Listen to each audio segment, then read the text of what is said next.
Ministry of Social Protection is pushing ahead with its strategy to achieve gender equality in the workplace. Delicia Haynes has more. For 2 days, senior public officials, including human resources officers along with other relevant stakeholders, will be trained on the concepts relating to and legal aspects of gender equality in the workplace.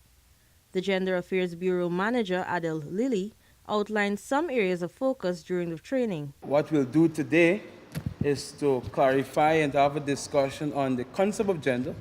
We'll talk about what is gender, what is sex, what are the other paradigms.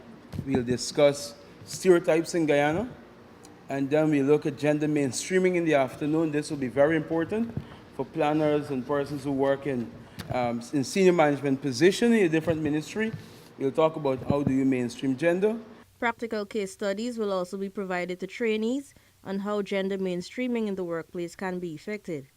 Social Services Director Wentworth Tanner.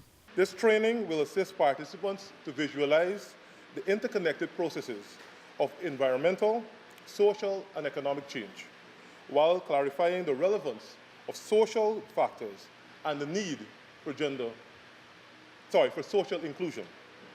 Gender and social inclusion are essential components of the development process and are continually refined whenever men and women engage in the challenge of transformation in communities. The newly trained gender focal point persons will play a significant role in partnering with the Ministry of Social Protection to finalize and implement the National Gender and Social Inclusion Policy.